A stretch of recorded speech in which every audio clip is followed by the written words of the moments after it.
Hola, estamos aquí nuevamente y continuamos con el estudio de Efesios. Ahora estamos en el capítulo 5 y vamos a iniciar con el versículo 21. Ya habíamos visto con anterioridad cómo Pablo está enseñando, guiando a la iglesia en cosas muy puntuales y que la iglesia tiene que entender. Y sigue haciéndolo ahora a partir del verso 21. Y va a decir en este verso 21, someteos unos a otros en el temor de Dios. Someteos es una palabra interesante. Esta palabra es hupotazo. Hupotazo significa estar subordinado. Básicamente, eso es lo que significa, estar subordinado.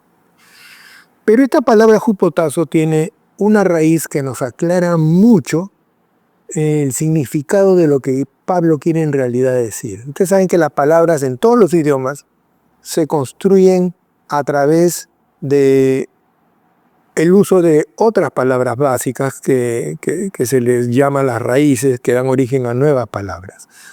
Y en el griego no pasa nada diferente. También el sentido de la palabra descansa en sus raíces.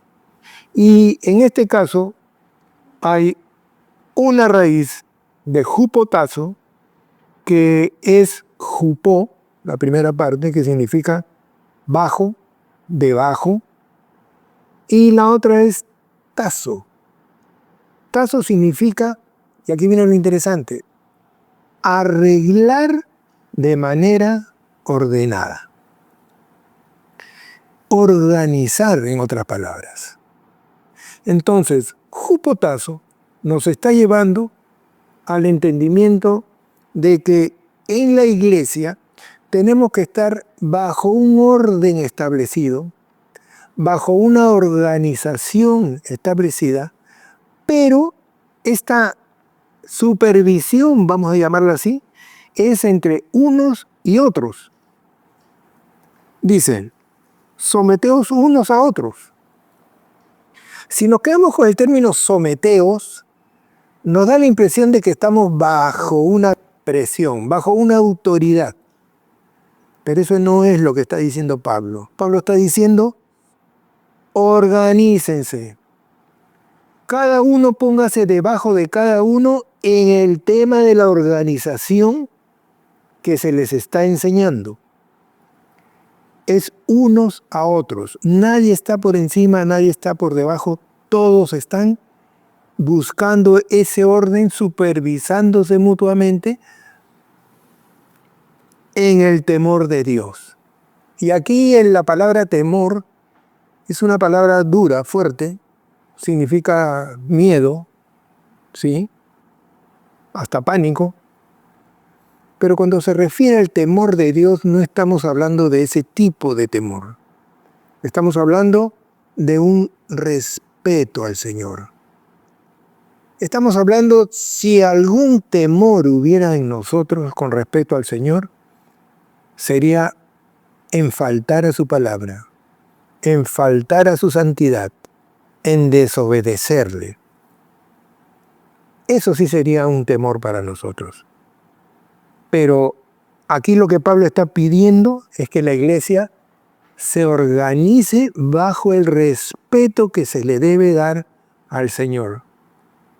Entonces, aquí hay una consecuencia entre uno y otro, en una ayuda mutua, entre ambas partes, entre todos los hermanos, para conseguir caminar por el sendero en el cual Dios nos ha puesto como iglesia. Someteos unos a otros en el temor de Dios.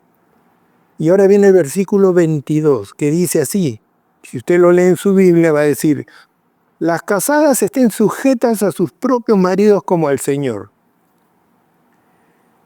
Pero si tú lo lees en el original, no dice así. aunque se pudiera pensar que lo dice así. Lo que dice el versículo 22 es las casadas a sus propios maridos.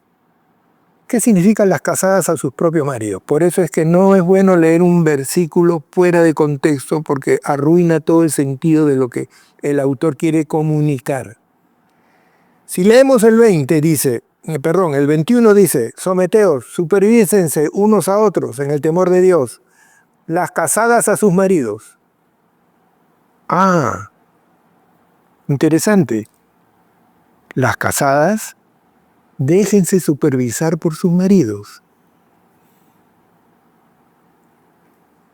Si en la iglesia la supervisión es mutua, en el matrimonio la supervisión es de un lado. Las casadas a sus maridos. Someteos unos a otros en el temor de Dios, las casadas a sus maridos. Así dice la palabra, como al Señor. Entonces ahora va a venir la razón por la cual Pablo le va a decir a las mujeres que se dejen supervisar por sus esposos, que se dejen ordenar en el sentido de organizar por sus esposos, no en el sentido de recibir órdenes, sino dejarse encaminar en el camino de Cristo por sus esposos. Vamos a ver por qué Pablo le pide esto a ambos. A la esposa dejarse supervisar y al hombre hacerlo. Dice, porque el marido es cabeza de la mujer, así como Cristo es cabeza de la iglesia, la cual es su cuerpo y él es su Salvador. Porque el marido es cabeza de la mujer. ¿Qué significa esto? El marido es cabeza de la mujer. El marido piensa por la mujer. El marido decide por la mujer. Eso es lo que siempre se ha enseñado. Y no me parece estar lejos de la realidad cuando digo que las mujeres han resentido mucho estos versículos.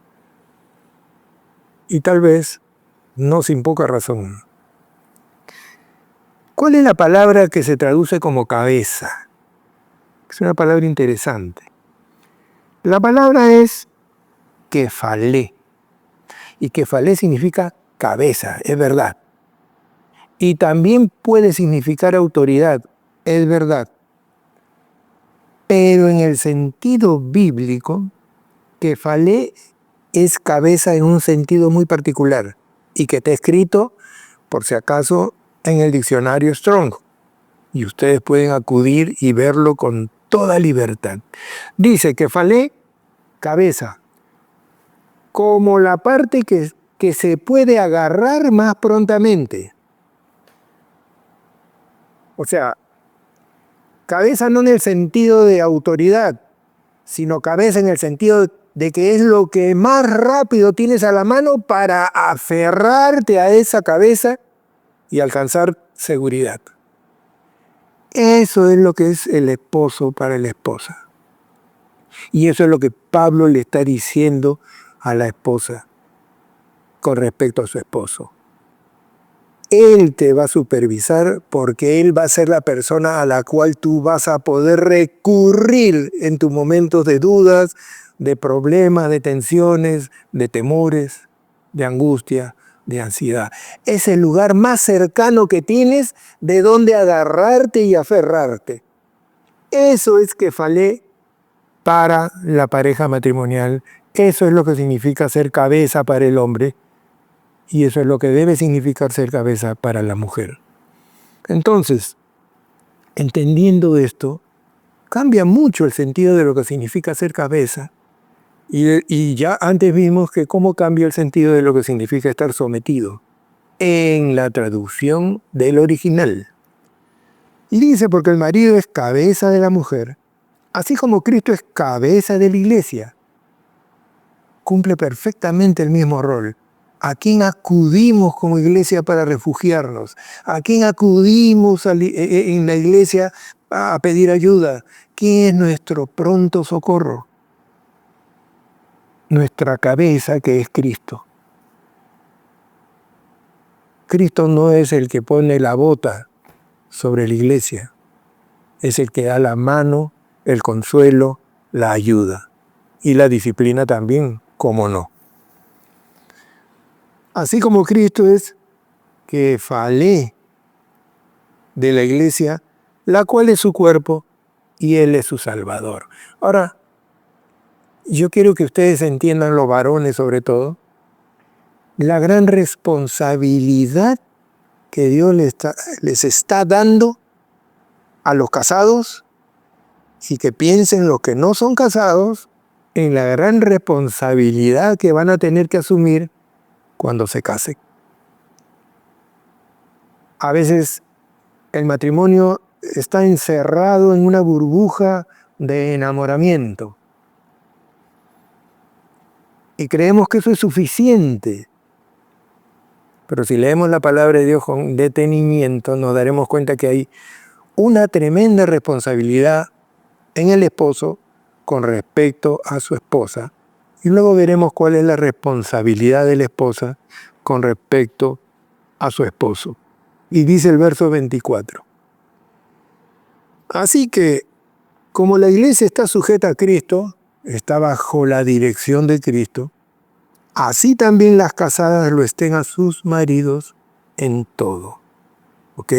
Perfecto. Cuando estamos en esta relación y hemos entendido de qué se trata ser el apoyo que una mujer necesita de su esposo, entonces las casadas van a estar aferradas a sus maridos, porque ellos son la fuente de su protección, de su seguridad, de su tranquilidad. Maridos, dice la palabra en el verso 25, amad a vuestras mujeres, así como Cristo amó a la iglesia y se entregó a sí mismo por ellas. Y aquí pone una valla bastante alta. Maridos, amad a vuestras mujeres, así como Cristo amó a la iglesia y se entregó a sí mismo por ella. ¿Qué está diciendo? ¿Qué está diciendo Pablo? Que así como hay una relación de protección del esposo sobre la esposa, que es como la que tiene Cristo con la iglesia, también hay una relación de sacrificio con respecto a lo que el esposo debe significar para el esposo. Así como Cristo se entregó a sí mismo. ¿Qué significa esta palabra? Que entregó la vida, que se dio a la muerte por su iglesia. Y le está diciendo que ustedes, esposos, tienen que hacer exactamente lo mismo. Que tienen que dar la vida por sus esposas. Entonces, el ejemplo que pone Pablo con relación a Cristo y a la iglesia es el mismo ejemplo que pone para el hombre con su esposa. El verso 26 va a hablar de lo que Cristo significa para la iglesia y sale acá del ámbito matrimonial para empezar a hablar de la relación de Cristo con la iglesia. Dice, para santificarla, se entregó a sí mismo a la iglesia, por la iglesia mejor dicho, para santificarla, habiéndola purificado en el lavamiento del agua por la palabra. Esto es lo que ha hecho Cristo por la iglesia, a fin de presentársela a sí mismo una iglesia gloriosa, que no tuviese mancha ni arruga ni cosa semejante, sino que fuese santa y sin mancha. Esto es lo que Cristo va a hacer o está haciendo con su iglesia. ¿Okay? Esto no aplica para el matrimonio, aplica para la relación de Cristo con su iglesia. Pero el verso 28 nos pone en alerta. Dice, así también los maridos deben amar a sus mujeres como a sus mismos cuerpos. El que ama a su mujer, a sí mismo se ama. Entonces aquí hay una relación que une al marido con la mujer de una manera que Pablo va a llamar dentro de poco, vamos a leer, misteriosa. Hay una unidad matrimonial que es un misterio y que no es muy fácil de entender. Así también los maridos deben amar a sus mujeres como a sus mismos cuerpos. El que ama a su mujer, a sí mismo se ama. Implica que el marido y la mujer se vuelven una sola carne, y lo va a decir más adelante.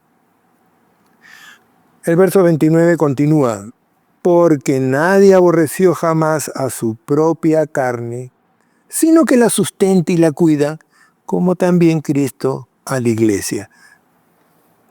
Si tú sientes que no deberías hacerte ningún daño, aunque hay gente que lamentablemente escapa de la normalidad, que se hacen daño a sí mismos, pero lo normal es que nadie pretenda hacerse daño, nadie se pega cortes, nadie está, no sé, haciendo cosas que sepan que le puede costar la vida.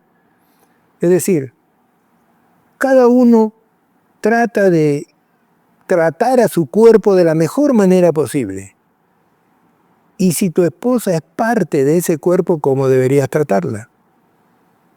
En otras palabras, si tú maltratas a tu esposa, es porque no tienes ningún afecto por ti mismo. Porque si no tienes un cuidado de ella, tampoco lo deberías tener por ti mismo. Entonces, Pablo poco a poco va uniendo al esposo y a la esposa en esta fusión misteriosa que significa el matrimonio. Y lo está haciendo con ejemplos prácticos, claros, para que la iglesia vaya entendiendo qué es lo que está pasando. No olvidemos dónde está la iglesia de Éfeso. No olvidemos a quién adora la ciudad de Éfeso. No olvidemos lo que las sacerdotisas de Diana de los Efesios hacen en las calles buscando hombres para prostituirse.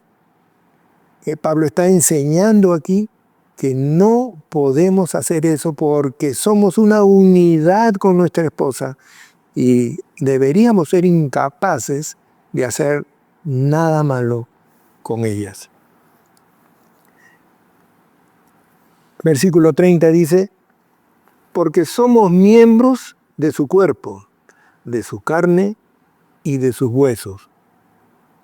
Fíjense lo que esto significa.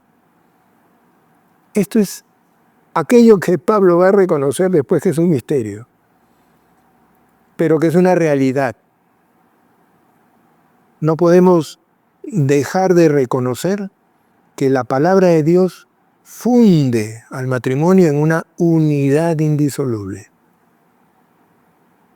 Aunque evidentemente hay situaciones que la misma Biblia contempla en las que esta unidad pueda ser disuelta. Pero en el corazón de Dios, Él quiere que esto sea una sola vez y hasta que la muerte los separe. Porque somos miembros de su cuerpo, de su carne y de sus huesos. Por esto, dice Pablo recordando la escritura de Génesis, dejará el hombre a su padre y a su madre y se unirá a su mujer y los dos serán una sola carne. Por esto dejará el hombre a su padre y a su madre y se unirá a su mujer y los dos, una vez más, vuelve a repetir esto mismo, serán una sola carne. Grande es este misterio, dice Pablo, y de veras que es grande. Mas yo digo esto respecto de Cristo y de la iglesia. No queremos decir con esto que Pablo está, como quien dice, saltando el problema de lo que significa la unidad misteriosa entre el hombre y la mujer. sino que como el ejemplo que él ha puesto se trata de Cristo y su iglesia, y ha sido un ejemplo para los matrimonios, él prefiere entender este misterio con respecto a lo que es Cristo con su iglesia, sin dejar de ser un misterio también la unidad matrimonial, vamos a llamarlo así. Por lo demás, cada uno de vosotros ame también a su mujer como a sí mismo, y la mujer respete a su marido. El único mandamiento que le da a la mujer Pablo es que respete a su marido. Y entonces, con este versículo, terminamos el capítulo 5. Pablo ha estado definiendo cuál debe ser el derrotero de la vida de un cristiano, ya no digamos en la iglesia de Éfeso, sino en todas partes, ¿no es cierto? Porque estas enseñanzas, aunque vienen dirigidas específicamente a esta iglesia, son aplicables evidentemente para toda la cristiandad de todos los tiempos, hasta el día de hoy. Y ha ido en el camino marcando este sendero para la iglesia, y ha terminado en el tema matrimonial. Ahora va a entrar siguiendo esta enseñanza, esta línea de enseñanza en el capítulo 6 y verso 1, va a empezar a hablarle a los hijos. Y va a decir en el versículo 1 del capítulo 6, hijos, obedeced en el Señor a vuestros padres, porque esto es justo. Obedecer en el Señor a vuestros padres, porque esto es recto, porque esto es lo correcto. Entonces, hay una relación entre padres e hijos que no se puede romper.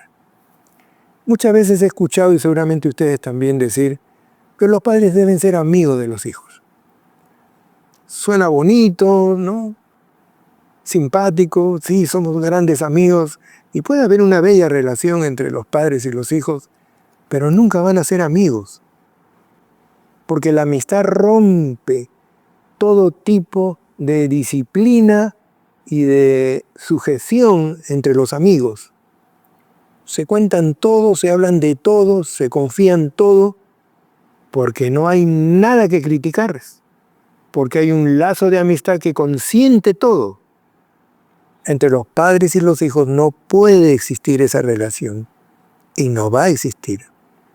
Tiene que haber una disciplina, tiene que haber un orden, y tiene que haber una obediencia. Y Pablo le va a decir a los hijos, obedeced en el Señor. Siempre el Señor tiene que estar presente en todos los actos de nuestra vida. Se ha dicho muchas veces que un matrimonio no es una relación de dos, sino de tres. Y esa tercera persona que interviene en el matrimonio es el Señor Jesucristo. Sin el Señor Jesucristo no se pueden dar las condiciones que acabamos de leer. Y a veces aún con el Señor Jesucristo es difícil. Pero el Señor Jesucristo es el lazo, el hilo conductor de toda su enseñanza. Sin Él no podemos hacer nada. Hijos, obedeced en el Señor a vuestros padres, porque esto es justo, es recto.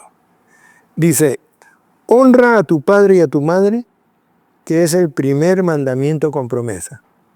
Y yo había encontrado acá que la palabra honra, que todos entendemos cuando decimos honra a tu padre y a tu madre, ¿no es cierto? Y entendemos pues que es respeto, es cuidado, es todas estas cosas que hacen a un hijo agradar a sus padres, y eso es bueno indudablemente. Pero la palabra que usa Pablo aquí para decir honra es una palabra interesante que significa perdón, que es timao. Timao se ha traducido como honra, en sus Biblias y en la mía también. Y timado significa poner un valor, poner un precio, vamos a llamarlo así. Miren, timado significa fijar un valor. Y la raíz de timado, y yo siempre busco la raíz porque de ahí es de donde nace la palabra que va a usar Pablo y cualquiera en el Nuevo Testamento. La raíz de timao es timío. Y timío significa algo muy costoso, muy valioso, muy amado. Entonces, si nosotros vemos lo que significa este timao con su raíz timíos y lo llevamos al trato que tenemos que dar a nuestros padres, va a ser algo que va mucho más allá de simplemente lo que entendemos por honra. Por eso la palabra de Dios eligió, esto lo he escuchado muchas veces y estoy muy de acuerdo, eligió el idioma griego en su versión koiné porque era un idioma que permitía aglutinar muchos sentidos en una sola palabra. Y lo mismo pasa con el hebreo, hermano. Entonces, ¿qué significa honra a tu padre y a tu madre? Valora a tu padre y a tu madre como si fuera lo más precioso que tienes en tu vida. Eso es lo que está diciendo Pablo. Dale, no el verdadero valor, no un valor.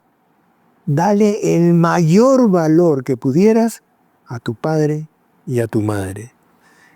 Que es el primer mandamiento con promesa, dice la palabra. Y efectivamente, la promesa está en Éxodo, Éxodo 20:12. Ustedes lo pueden buscar en sus Biblias después. Esta promesa es para que te vaya bien y seas de larga vida sobre la tierra. Entonces, aunque pareciera que esto podría tomarse como un canje, ¿no? Ama a tus padres, valora a tus padres y vas a tener larga vida. Pero la verdad es que cuando uno obedece la palabra de Dios, cuando uno entiende la palabra de Dios y la hace propia, entonces tu vida va a ser enriquecida y tú vas a tener mucho fruto sobre esta tierra. Y esto es lo maravilloso de la palabra de Dios. Muchas veces yo he conocido personas que han perdido a sus padres, que han honrado a sus padres de esa manera especial y han perdido la vida tempranamente. Eso no contradice la palabra. ¿Saben por qué? Porque tener larga vida, aunque aquí dice sobre la tierra, yo quiero entender que también esta larga vida implica la eternidad que Dios te ofrece en su palabra y en su promesa.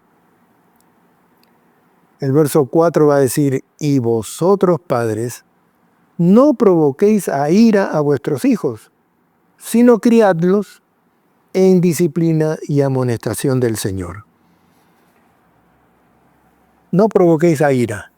Hemos visto en algunas reuniones anteriores que la ira no le agrada a Dios, que la ira es pecaminosa, que no le agrada a Pablo, que no la quiere para nosotros. Pero a veces nosotros, tratando de una manera indiferente o con mucha violencia, llevamos a nuestros hijos a estos estados de ira. La autoridad del padre con el hijo, a veces mal entendida, nos lleva a tomar este tipo de decisiones. Y eso hace que nuestros hijos sufran y se llenen de resentimiento. Pero la palabra nos dice que no tenemos que hacer eso, no hay ninguna necesidad de llegar a esos extremos, sino criadlos en disciplina y amonestación del Señor. Y el Señor tiene en su palabra muchas formas de enseñarnos cómo corregir, cómo comprender cómo escuchar a nuestros hijos. Para empezar, póngase a pensar cómo los ha tratado a ustedes mismos cuando estuvieron cometiendo pecados, errores, y luego vinieron a pedirle perdón a Él. ¿Cómo los trató? Entonces, teniendo esa experiencia de un Dios misericordioso, tratemos a nuestros hijos con igual misericordia, con autoridad de Dios, para que ellos puedan entender el camino correcto y seguirlo. Bueno, nos quedamos acá en el versículo 4 y espero que esta explicación haya sido grata para ustedes. Una vez más, que Dios les bendiga.